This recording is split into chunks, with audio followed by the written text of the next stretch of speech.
Hi, Critical Thinking class. This is a hopefully short video lecture in lieu of the Unit 13 live session, which we won't have because of Thanksgiving break. Just want to tell you a little bit about things happening with regards to Unit 13, and then talk a little bit about some of the topics like counteracting cognitive biases and some of the fallacies that I wanted to cover in class today. So in lieu of this live session, I will be posting the lecture recording right here. It's not there yet because I'm making it right now, but here are all the slides that we're using and I'll be referencing in this particular lecture recording. Here are your readings for class this week. They're just 2 on fallacies. The specific 5 total fallacies we'll be talking about for Unit 13. Got some optional extra resources as well if you wanted to look at those. There is no official assignment due at the end of Unit 12 this week, and that's because you have the Unit 13 group project due pretty soon. Not this Sunday, November 29th, but next Sunday, December 6th, your group project on your fallacy is going to be due. I'm going to pull up that guideline just to remind you of what this is. You should already know who your group members are and you should be working with them, but the list of who is in what group is right here. For instance, the ad hominem group is David, Emma, and Facundo. The popular appeal group is Courtney, Corey, Isabel, Z, and Shanae, etc. along down the line. Each group is assigned one specific fallacy to create something, some type of new thing that can be shared online about that fallacy. Could be whatever you want, a video, a Kahoot game, an artwork, a website, a slideshow, a handout, whatever.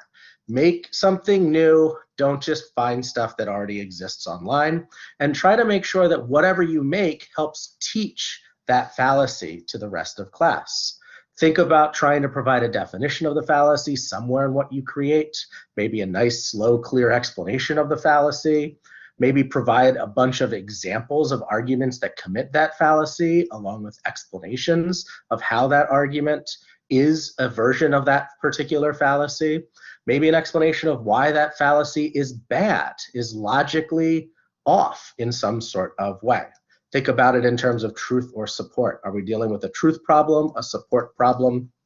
All told, this assignment is worth 14% of your grade, or 140 points. You can find information about your specific fallacy in the Unit 14 readings on Blackboard, due by the end of the day, Sunday, December 6th. You, as a group, only have to have one person submit your project. You can either email it to me or post it on Blackboard right here. You just click on the Unit 13 group project title, and this is the place for you to submit it. You don't have to have every one of your group members submit it separately. You can just submit it all as one thing. One of your group members submits it to Blackboard, and that will count. So that's the only assignment you have for class. There's an optional extra credit if you want. I'll be talking about during the middle of today's short lecture on counteracting biases. We'll be going through that. You can work on that, and that will be due Wednesday. That's optional, though. You don't have to do that. So there is no official Unit 13 assignment due at the normal end of Unit 13 Wednesday deadline. Just that optional extra credit. And then the following Sunday, December 6th, your group project on fallacies is due. All right, so now that I've sort of set the stage for what it is you have to do for Unit 13, let's go ahead and dive into what it is we'll be learning about. So I'm going to pull up some slides. This is going to try to finish up our section on cognitive biases. We've learned about a bunch of different biases in class so far, including biases related to memory, biases about confirmation bias and disconfirmation bias, biases related to math, I'm specialism biases about overconfidence or thinking that you stick out in ways you might not actually stick out. The final source of biases that I want to talk about in our class are biases that come from the social pressures around us. The social pressures of trying to fit in with a group of people and the social pressures of what counts as normal or familiar. So this is going to be a little bit of Sociology 101 at the start of right now. I want you to just think right now while you're watching this about all the social groups and social categories you belong to. Just think about your demographics, how old you are, and think about how you relate to people your age, your race, your gender, your sexual orientation, your mental and physical abilities. Think about your demographics in that sort of way and what you identify with. Think about the factors that relate to your social categories about growing up, your family, your religion that maybe you were raised in, whether you currently follow that religion or not, or lack of religion, your geography, whether you grew up in New Jersey or identify like me as somebody from South Jersey, not New Jersey generally, but I'm from South Jersey. Your interests, maybe you have a particular major, and that's a strong social category you identify with. Some clubs you belong to, some hobbies, some culture. You find yourself to be a real movie buff. Do you have a specific interest in K-pop, something like that?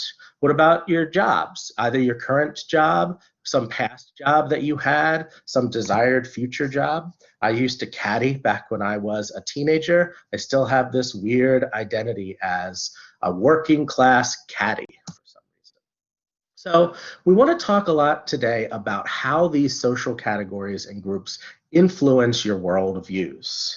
So there's some sense in which you might hold beliefs right now based pretty much exclusively on the fact that members of your group also hold those beliefs. So think about the following sort of sentences. Members of group X that I belong to value blank.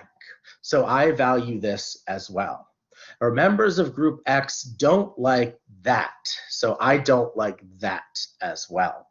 I'm thinking about your age, your hobbies, thinking about your family and what your family values or doesn't like. How do these things influence your worldview? Well, in general, this is a pressure that we refer to as conformity. There's a natural tendency that all of us have to want to believe the same claims that members of your in-group believe. And that basically means that you want to fit in. You want to conform to some particular group. That doesn't mean you want to conform to the mainstream. It's not like everybody wants to be the popular kids in, an 80s movie about like a high school where there's the popular kids lunch table and then there's the nerdy kids lunch table and everybody's trying to be the popular kids. It just means you want to fit in somewhere. You want to fit in with whatever you identify as your in groups. This is that idea of conforming. The social groups and categories you identify with are these in groups. Just a Sociology 101 term. In groups are groups you belong to, groups you are in. Out groups are groups you don't belong to, groups you are out of, you are not in. And the basic idea of conformity is your in groups influence your beliefs. Instead of you going around constantly asking, what evidence do I have to believe X? What rational evidence is there to believe this particular claim, to do this particular thing? You might often instead ask, well, what does my in-group believe? Does my in-group endorse X? Or does my in-group not endorse X? That's not looking for evidence. That's a non-rational influence on your beliefs. And I keep saying your, but I really mean all of our beliefs, because I have the same exact conformity impulse, influence inside of me. So many of my beliefs are just about signaling the groups that I happen to belong to. So there's a quote from one of the readings we have for class this week. Actually, I guess it was in Unit 12 by a guy named Paul Graham, who writes, if you want to set yourself apart from other people, you have to do things that are arbitrary and believe things that are false. I want you to think about ways in which you're signaling group membership in some particular aspect of yourself. I'll choose myself right now and just share a video of me. Think about the ways in which I'm signaling, let's say, my gender right now. So one thing that I have is a particular hairstyle that is typical of my gender. I identify as a man, and my hair is not too long, which is, again, not a 100% indicator, but a typical sort of indicator of gender. Facial hair might be another indicator of my gender. The clothes that I wear, pretty typically, are clothes that you would buy in the men's department of a clothing store or a men's clothing store, almost exclusively. These are ways in which I am signaling my gender. And I'm not saying when I do this that I have wrong non-group identity-based reasons for doing what I'm doing. The reason why I've decided to shop in wearing men's clothes, for instance, is pretty much because I'm signaling my gender in this sort of way. I don't think that short hair is in some way better than long hair. I don't think that men's clothing is somehow better than clothes we would identify as women's clothes. I just think that I'm signaling my gender. And that's just one of the many ways in which all of us signal group membership in a variety of different ways. Think about the ways you signal your age. Are you wearing age-appropriate clothes? Clothes that are indicative of the fact that maybe you're from Generation Z or or millennials, I'm not sure your age, versus my clothing, which might be more Gen X style. And so many of these signals might ultimately be arbitrary at the end of the day. Arbitrary is just a fancy word, meaning there's no good reason to prefer your in-group's choice to other out-group's choices. There doesn't seem to be a good reason to prefer clothing of the sort that I wear that I would buy in a men's department store, as opposed to clothing that you would buy in a women's store, a women's clothing store. I'm going too quickly and oversimplifying things just for the sake of time on this hopefully short video. But that idea that there might not be strongly rational reasons to have many of the preferences you have, instead these are signaling group identity reasons, might be an important thing to consider. The other aspect of conformity is that you wind up forming biases. Biases toward your in-group and biases against members of out-groups. This is a classic thing known as partisan mindset. It's the tendency is to assume your in-group is right, is correct, and their out-group is wrong. My friend is correct if there's some sort of debate between a friend and a stranger. That stranger is automatically wrong.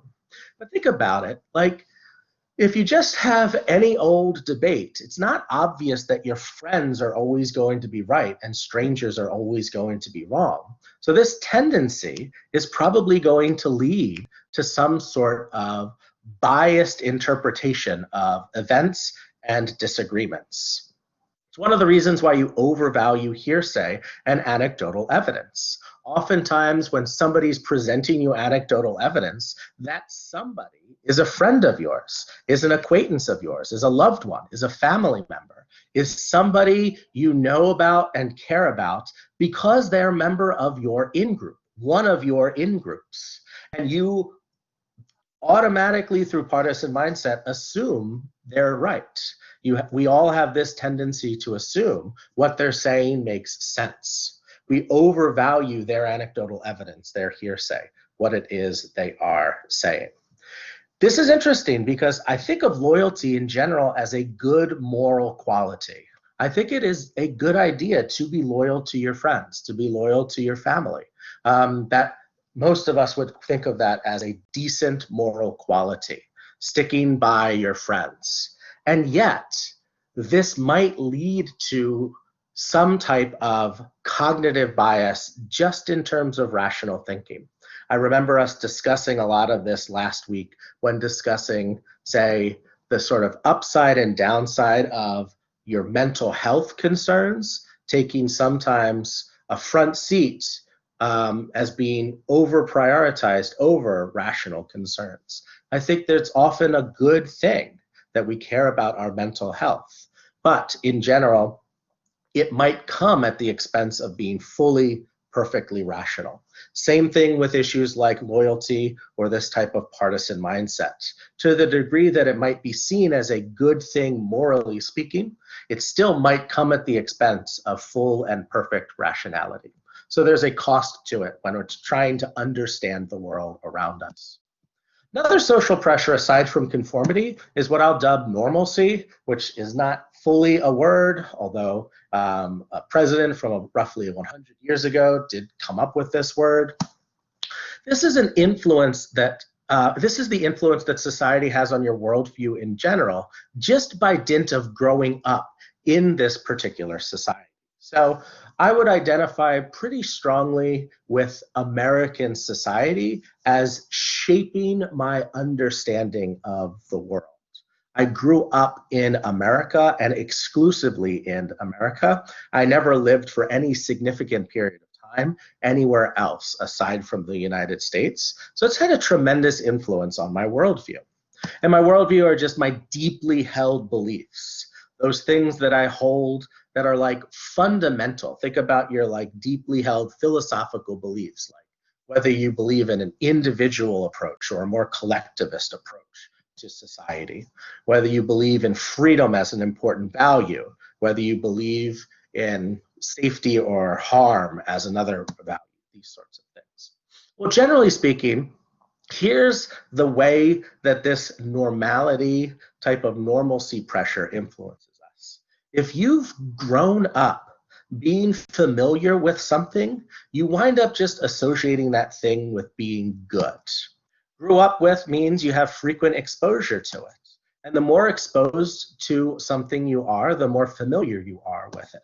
The more familiar you are with something, the more it seems normal to you, whatever normal happens to mean. But normal just means it's not out of the ordinary. It's not unusual. It's not weird. It's just normal because of how frequently you've been exposed to it. And normal gets equated with natural in this sort of way. Natural on this count just means good. Anything that's normal and natural, we just assume is good. That's not always the case though, right? That's very contingent on how it is you actually were raised, what you were actually exposed to. And there might be people who have been exposed to things that would objectively be seen as horrible and terrible. And yet, because they grew up in that way, thinking that that was the norm, that that was to be expected, then they might think that there's nothing wrong with that objectively horrible thing. On the flip side of this, by the way, is how we treat things that are unfamiliar to us. Things that are unfamiliar we treat as bad, meaning if we don't have any exposure to it growing up or at any point in our development, we think of it as unfamiliar, and unfamiliar gets tainted with the word weird or abnormal. The opposite of normal is abnormal. And weird stuff is unnatural, and unnatural stuff is bad. This is essentially the naturalistic fallacy. It's one of the fallacies we're covering. The naturalistic fallacy is this bottom thing right here. What's natural is good, and what's unnatural is bad. Oh, that's weird. I thought I had slides that were that. Anyway. Anything that's natural is good and anything is unnatural is bad, according to this naturalistic fallacy. Well, two reasons to doubt this. One, our understanding of what's natural versus what's unnatural is just contingent on how we grew up, right? What we think of as natural is stuff that's happening around us. And that might not be a good portrayal of what's genuinely natural or genuinely unnatural, if those even are real categories to begin with. But your natural might be very different from my natural. Second possible concern, though, is that there's no obvious connection between things being normal to you, natural to you, and actually good in any real sense of the word good, either morally good, or by standards of appropriateness good, or by standards of some type of quality, like artistic or aesthetic quality, or any other sort of quality. It's not clear that natural stuff is entirely always good and unnatural stuff is entirely always bad. I could just name dozens of natural things that even have the word natural in them that is hard to classify as good. Natural disasters being one obvious instance. Tornadoes, hurricanes, tsunamis, earthquakes, volcano eruptions are all natural disasters, yet it's hard to classify them and the destruction they cause, the death and illness and injuries that they cause, as positive or good in any strong sense. Natural diseases would be another instance of this. Cancer is a pretty common natural disease, and yet it's hard to describe cancer as a positive. Similarly, with unnatural stuff, there are all sorts of things that could be labeled as artificial, as human-made, in opposition to what naturally occurs in nature, that I think of as highly positive. Classic instance of this might be a pacemaker. A pacemaker is essentially an artificial heart that somebody can have that prevents them from dying in circumstances where their own natural heart is failing them for whatever reason.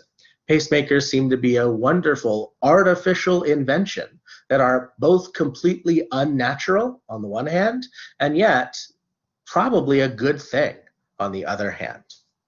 And just to be clear, when we're thinking about this normalcy bias back and forth here, this is how lazy Connie, our mental security guard, works. We were talking about her when we discussed confirmation bias and disconfirmation bias last week. Confirmation bias is entirely based on familiarity and exposure.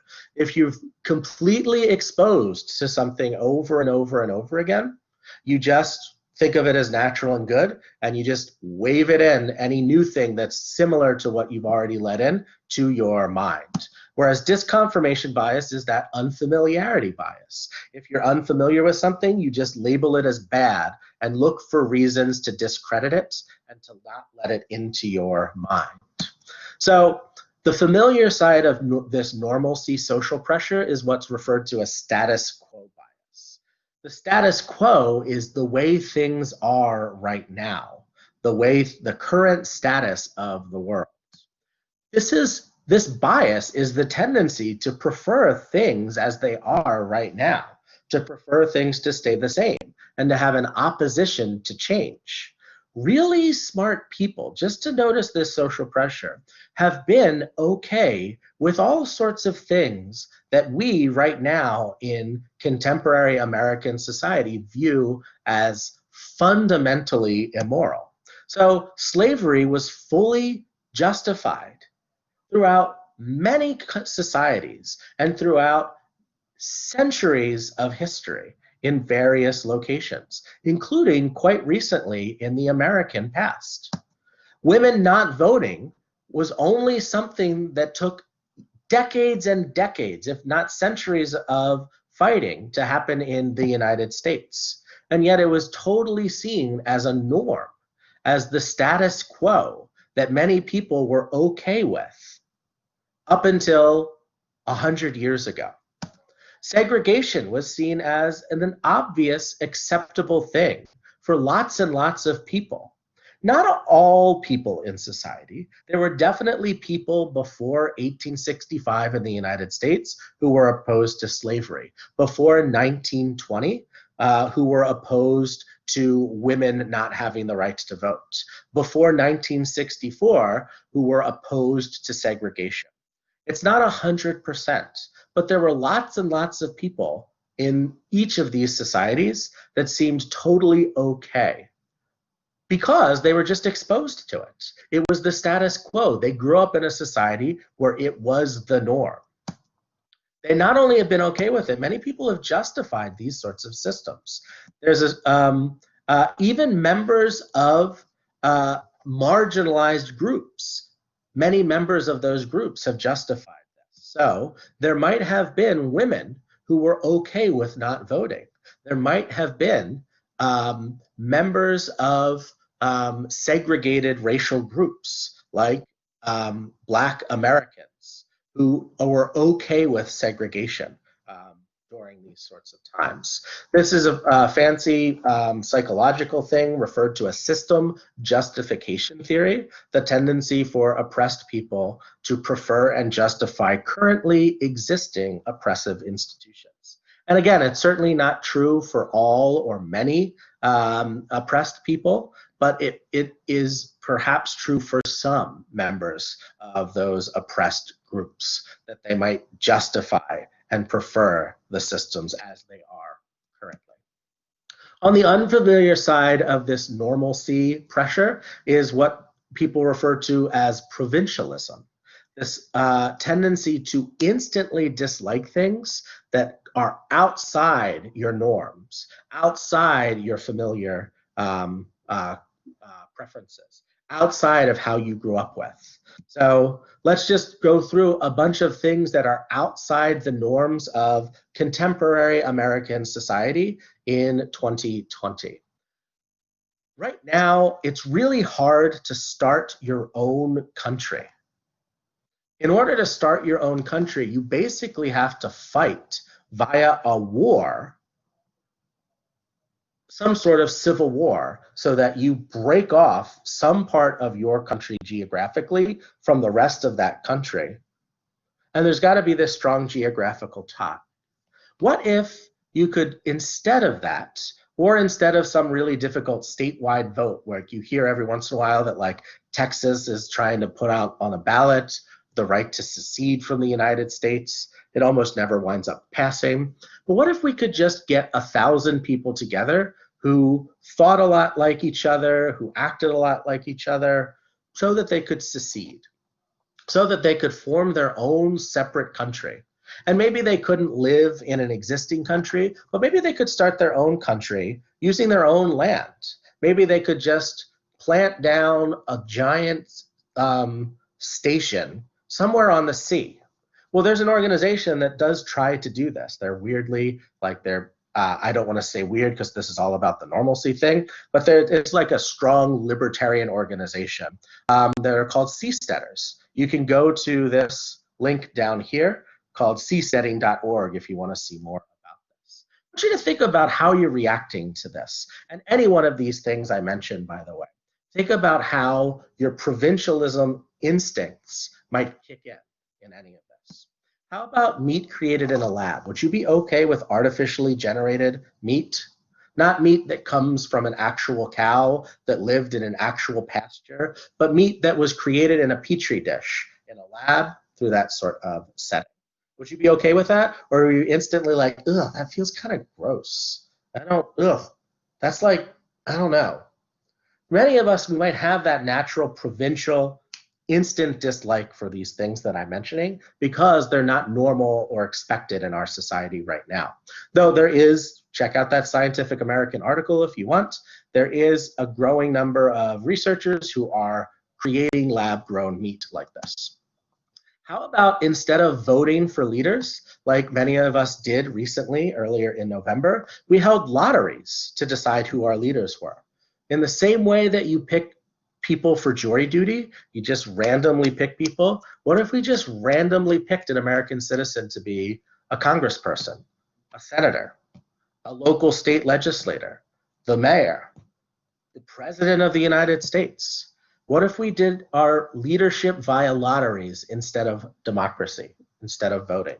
You might be like, well, wait, what are there? Oh, there might be all these problems. And yeah, you might very well be true. That it might very well be true that this could lead to all sorts of problems. But think about how devoted you are right now to thinking of the problems of this particular approach.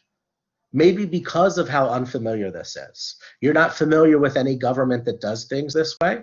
You might have this tendency, because it's so weird and unfamiliar, to look to disconfirm this as a viable alternative. Again, I'm not advocating for any of these things that I'm saying. I just want you to think about the provincialism inside all of us and this tendency to be like, no, when we first see this sort of stuff. How about just a natural one like eating grasshoppers? Some of you might have eaten grasshoppers before, but I haven't. It's certainly not a common cuisine in the United States. And when I think about eating grasshoppers, it kind of grosses me out a little bit. I think like, ew, ugh, would I do that? And yet it is a common thing to eat in other places. Maybe some of you grew up outside of the United States where eating grasshoppers was more common. I'm not sure. But I didn't, and eating grasshoppers provokes my provincialist bias inside of me. I have a tendency to be like, oh, that seems weird and unfamiliar. I'm going to put that on the bad side. What about humans living to be 400 years old? Would you be okay with that? Do you think that would be a cool thing? What if we advanced technology to that? Some of you might have this tendency to just be like, no, I wouldn't be cool with that. Mainly because it's not the norm right now. The norm is getting to live to be about 70, 80, maybe 90 years of age. If you're very lucky, 100 years of age. But 400 is not even close to realistic currently. And so we might have this tendency to dislike this. All right, all of these are just examples of bumping up against our normalcy social pressure. We live in a giant cauldron that is our society, and we're just not familiar with the temperature of the water around us because we're growing up in it the whole time. We don't notice it. It's that old expression, or I guess it's a quick joke maybe or story where two fish are talking to each other, and one asks the other, how's the water today? And the other goes, what's water? You might not even notice you're in water if you are growing up completely in an environment where there's water around you 24 hours a day, 7 days a week. That's the way in which society influences your beliefs. All right, now that we have finished our discussion of every specific cognitive bias, what I would like to do is turn to discuss the optional extra credit for class this week, this particular worksheet called Counteracting Biases. This assignment, if you choose to do it, asks you to think about how you could start counteracting any one of the cognitive biases you have. So first it asks you to choose one of these biases from the list above here. These are all the biases we've been discussing throughout the semester so far. Over-trusting shady sources, under-trusting reliable sources, over-trusting anecdotes or hearsay, over-trusting your own direct experiences, your memory of those experiences, having a general sense of closed-mindedness as opposed to being open-minded to a fault, which is something we haven't talked too much about, but we will eventually. Confirmation bias and disconfirmation bias, our math biases, I'm specialism, the two social pressures we just mentioned, familiarity bias as a version of this conformity and normalcy bias, and then rationalization in general. Try to figure out, just pick one of these biases. I know that if you're fully thinking about yourself in an honest and self-critical way, you could choose all of these. But for the purpose of this assignment, just circle one. Choose one of these biases. And then try to discuss times in your life that have triggered this, what's essentially a bad habit. I'm going to talk in a moment about how biases are basically bad habits. So try to think about times when maybe you've exhibited I'm specialism, or times when you've most likely to commit disconfirmation bias, particular topics where that kicks in for you. What could you do instead? What could a reasonable action be or a thought process be that you could do instead to replace your typical habitual response in those circumstances? And then what aids could you set up to help begin the process of replacing your biased behavior with more reasonable behavior?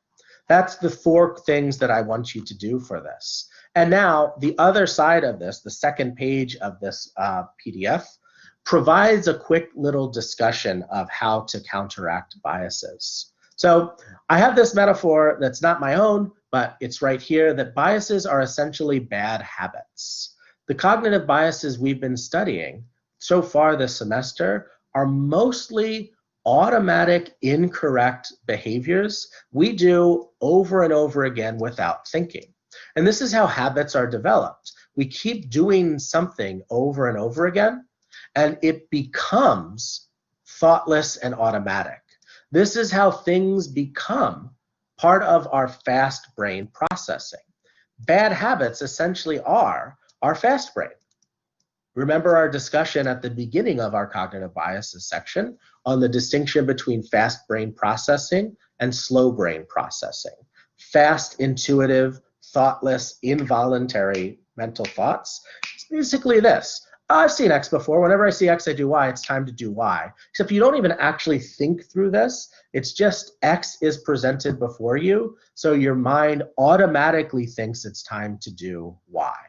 That's what a cognitive bias is. It's a bad, illogical habit that has set in with your brain.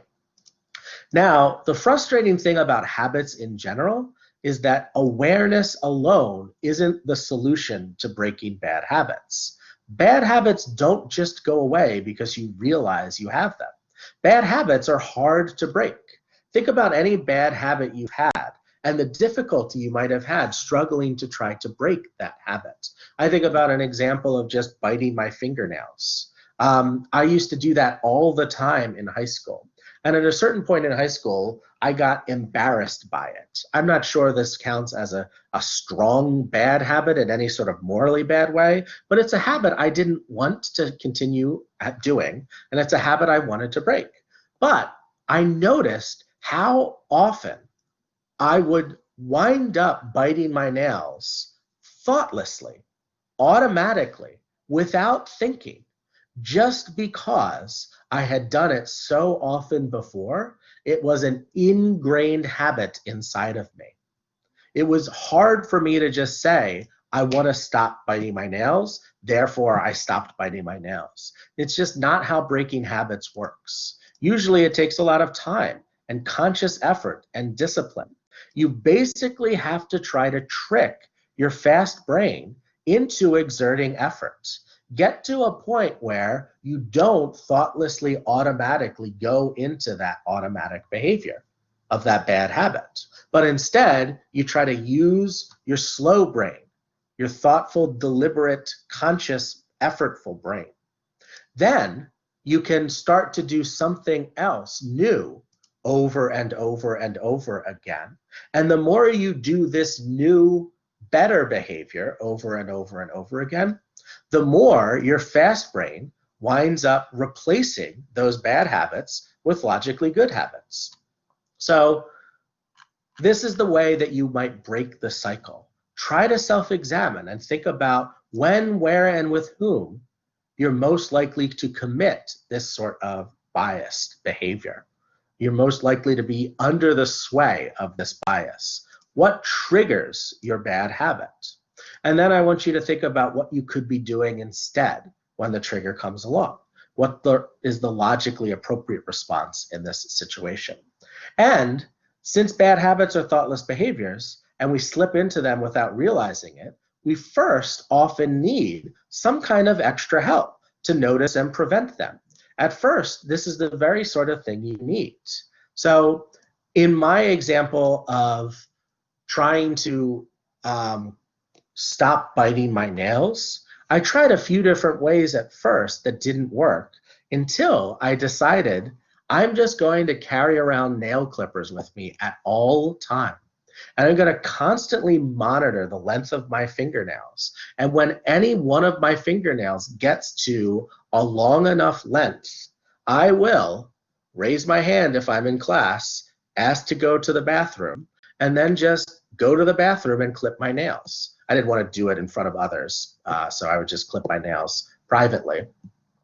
And then, even if my hand thoughtlessly went up to my mouth because it was desiring thoughtlessly, unconsciously, automatically to bite my nails, there weren't any nails there for biting in the first place. I was constantly diligent with clipping my nails to be short enough so that they would never be biteable.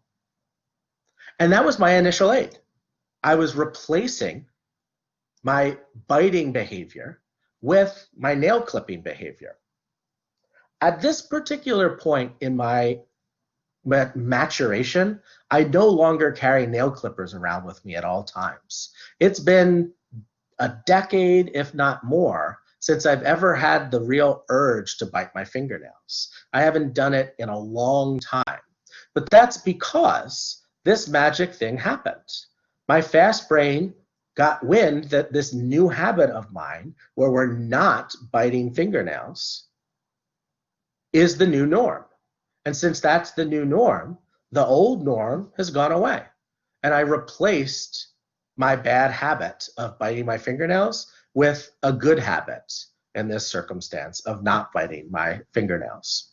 This has nothing to do with logic or biases. This is just an example of replacing a habit. And at first, it's really hard. At first, I needed that aid, that outside help of clipping my nails at all times. But the more I clipped my nails and the less often I bit my nails, the weaker the automatic, intuitive force of wanting to bite my nails kicked in. So the same sort of thing happens with any sort of situation. You could set up a reminder system or a buddy system where you work with another friend on what it is you're trying to do, or set up a reward system or a punishment system to try to help you out initially on any one of your goals.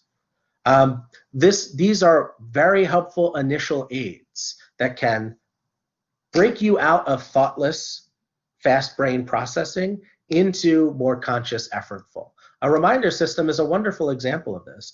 Just putting up a little sticky note at a place where you're likely to be prone to fall for some particular bias, to be swayed by a bias, is a wonderful way to snap yourself out of that thoughtless, fast brain, biased thinking, and to get you into a more conscious, effortful way.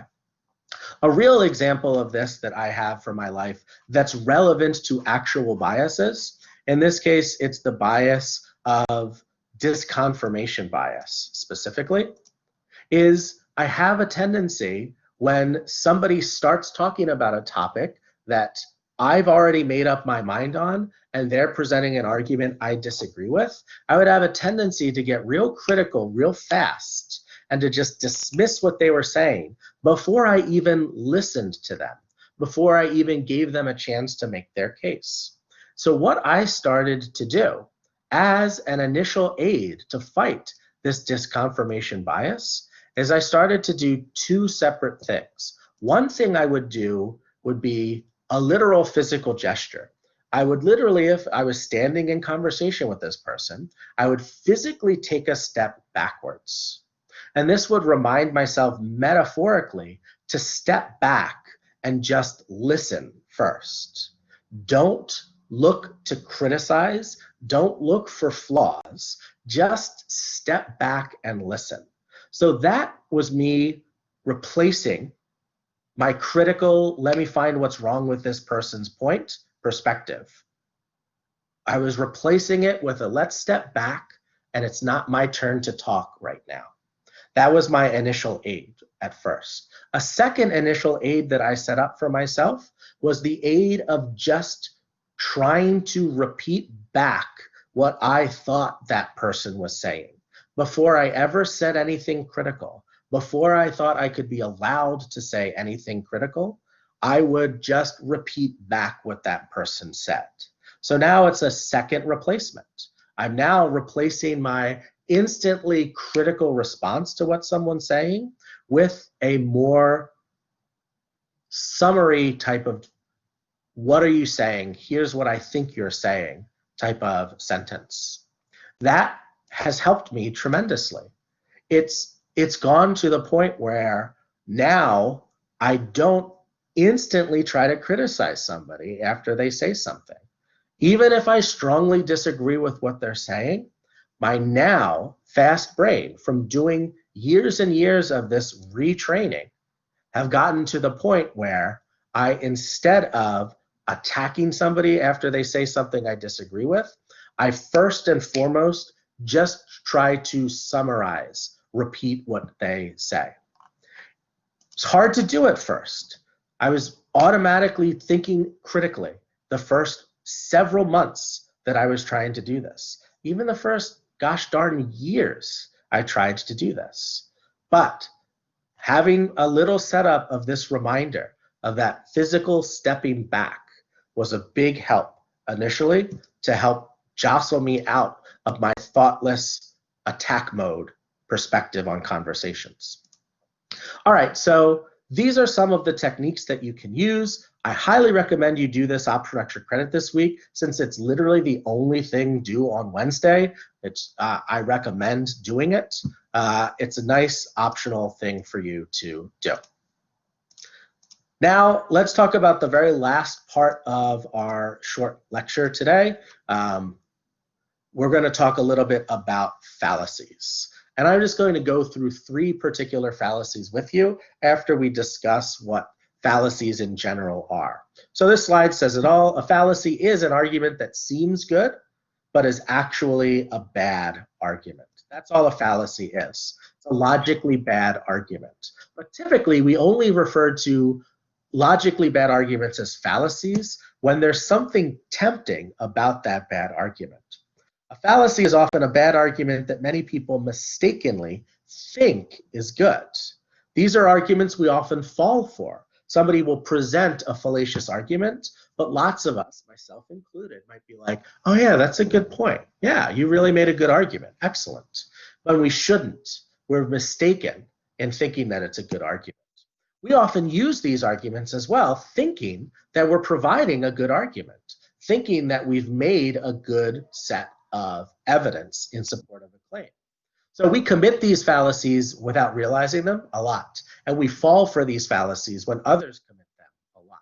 That's what makes these fallacies worthy of study. This is like the most advanced section of our discussion of arguments, because we're not just talking about a bunch of different types of arguments and how we could go about evaluating them. Now we're talking about the trickier, more hard to figure out why they're bad arguments.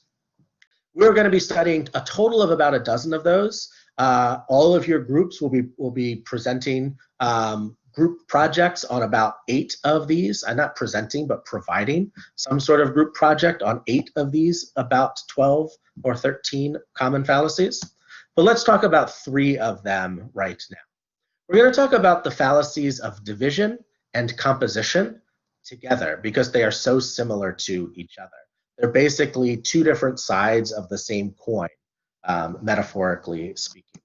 So essentially, the division fallacy and the composition fallacy are some type of part-whole confusion, where we conflate the part with the whole, or vice versa, we would conflate the whole with the part. So on the division side of this, where a division fallacy is an argument where you say each part has some particular quality that the whole has. So as an example of this type of division style fallacy, somebody might look at a pizza and say, whoa, that's a huge, huge pizza.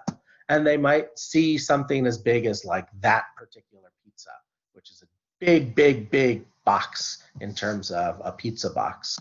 And somebody might conclude from that that each slice of that pizza's gotta be huge. The pizza itself is gigantic, so each slice of that piece each slice of that pizza must also be gigantic. So kids might think that the slices of pizza in a pizza that's that big might be as big as that slice of pizza on the right side, right there. In reality, what might actually be going on in this circumstance is that that giant, giant pizza might be sliced up into 64 much, much smaller slices. The kid might be disappointed. I only bring up this example, by the way, because it's a real life example from my own life. Back from when I used to deliver pizza myself, we sold a particularly large pizza. It was like not just an extra large, but like a mega large pizza. And we would often get people ordering that particular mega large pizza for birthday parties, for kids' parties.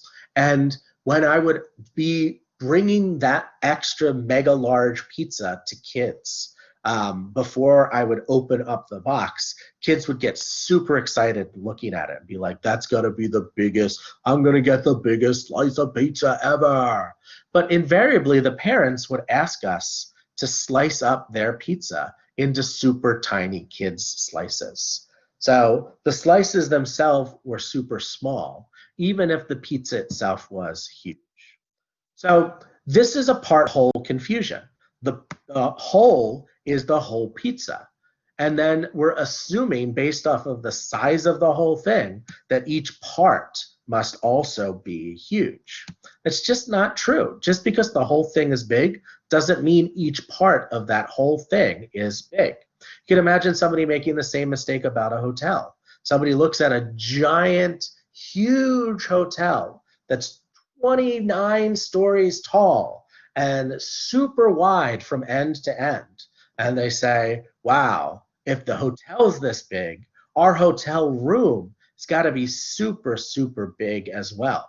That's just not the case. A hotel that big might have big hotel rooms, but it might also have medium-sized hotel rooms, or it might have small hotel rooms, might have a mix of medium, large, and small hotel rooms. You don't know just from the giant size of the hotel what size each room is.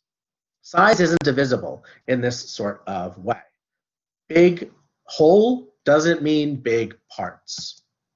Another example of this would be here. Here's a triangle made out of Legos. It's a Lego triangle. Somebody might assume from that that each Lego brick it's made of is also a triangle. It's just not true. Lego bricks are rectangles, not triangular. At least most Lego bricks, or many Lego bricks, or the Lego bricks that this particular triangle is made of, is rectangular. So just because the whole is one shape doesn't mean that each part is that shape. Shape isn't divisible in this way. Now, the composition fallacy is the fallacy in the opposite direction. Composition fallacy is arguing that the whole has a quality each part has. So, for example, somebody might give you the following type of argument. Every car payment is super duper small if you buy this car. It's just the low, low price of $99 a month. Surely you can afford $99 a month. Somebody might conclude from that that that's a super cheap car. Each car payment is small, so the car itself is cheap.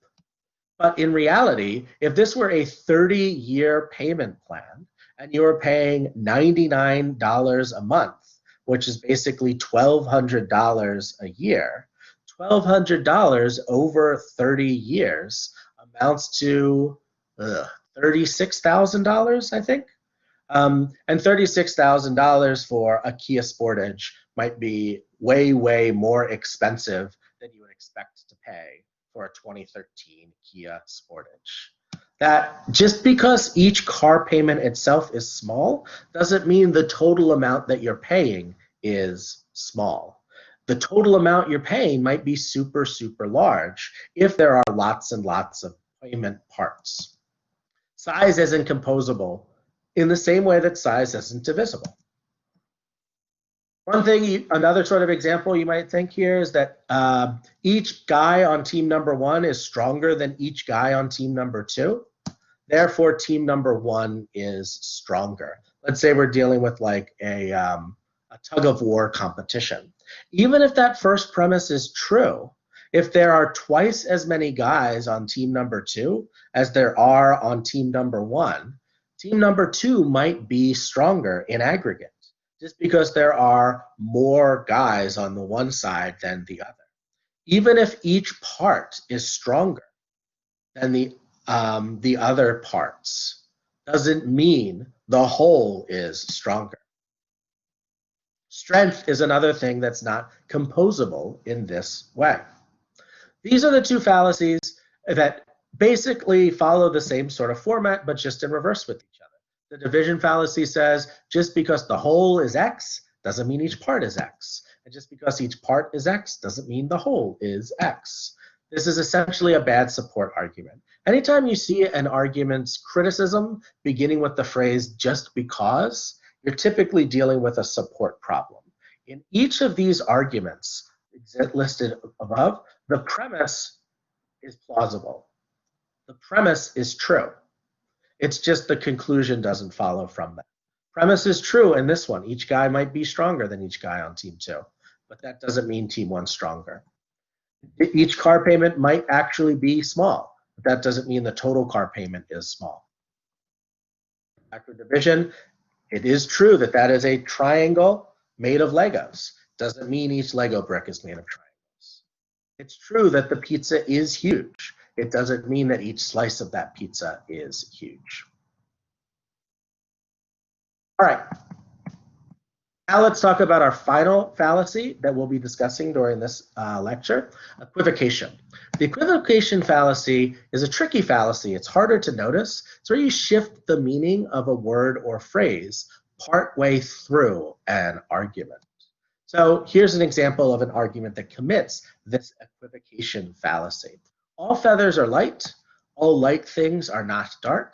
Therefore, all feathers are not dark.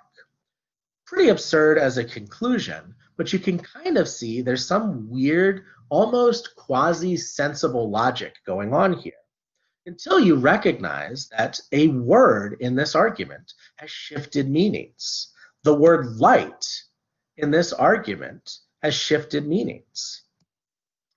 If I filled this out in nice, neat, like variable form, I've got this sort of argument, and it looks like totally follows. All feathers are light, all light things are not dark, therefore all feathers are not dark. All F's are L's, all L's are NDs, therefore all F's are NDs. We can go very nicely and neatly from premise 1 leading us from F to L, and premise 2 leading us from L to ND, straightforwardly to the conclusion that F gets us all the way through L to ND. That makes sense logically in some weird, like quasi-logical way. But the key problem here is that the word light in premise 2 means something entirely different from the word light in premise 1. Premise 1, light means not heavy. All feathers are light means they don't weigh a lot. Whereas the second premise, all light things are not dark, means light as in the opposite of dark. Light as in bright, not light as in not heavy. So once you realize that these two actually mean different things, light as in not heavy and light as in bright, now suddenly the premises are not good support for that conclusion, because the premises don't logically connect up in any strong sort of way. The light talked about in premise 2 doesn't logically connect to the light discussed in premise 1 at all. There's no connection between those two premises now whatsoever. So there are other arguments that commit this sort of fallacy. It's essentially an argument that looks like it's got good support on paper, but actually provides bad support because it doesn't provide a connection of any sort.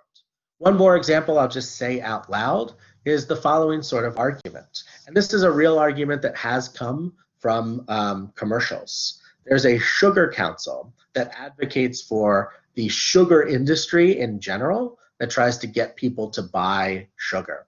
And one of the arguments that the sugar industry put out in the 1980s is the following. Sugar is an essential part of the human metabolic processing. We need sugar in order for our metabolism to work the way that it does. Therefore, you should buy and eat sugar. Sugar should be a component of your diet. It sounds like a compelling argument on paper, because sugar is a part of the metabolic process. So doesn't that mean it's a good thing to buy and eat sugar? But it's not a good thing once you realize that the sort of sugar we're talking about in the metabolic process is different from the sort of sugar they sell in the grocery store that you can like pour on whatever, your various desserts or whatnot. Sugar that's a part of our metabolic process, that's called glucose or blood sugar. And yes, that's central to the Krebs cycle. If you remember how the food that we eat, the protein in it gets broken down and then used as energy. Glucose is an essential part of that process. But the sort of sugar that's sold in a grocery store is not glucose. You can't buy glucose at most stores. Instead, the sort of sugar that's bought at grocery stores is sucrose. Sucrose is table sugar or whatever, food-based sugar. That's just a completely different thing. They happen to have the same name, sugar, for both of them. It's just because sugar is a type of general chemical compound, but the grocery store sugar of sucrose is way, way different from the sugar of glucose that's in your blood. So they don't have any relationship whatsoever. So now it's absurd once you just transfer the words sugar to their actual meanings to file this argument. Glucose is an essential part of the metabolic processing in your body. Therefore, buy sucrose. Why would you buy sucrose if glucose is what's the essential thing? That doesn't make any sense whatsoever. It all rests on the fundamental mistake of equivocation, treating two things equivalent to each other because they're the same word, when as a matter of fact, that word has multiple different meanings. All right, we are done our short lecture for today. I'm not sure how short it was. Maybe all told it was about an hour, but shorter than a normal live session at least. Remember to do your group projects. Those are due Sunday, December 6th. Get in touch with your group members. Email me if you have any questions or concerns, and otherwise enjoy your Thanksgiving.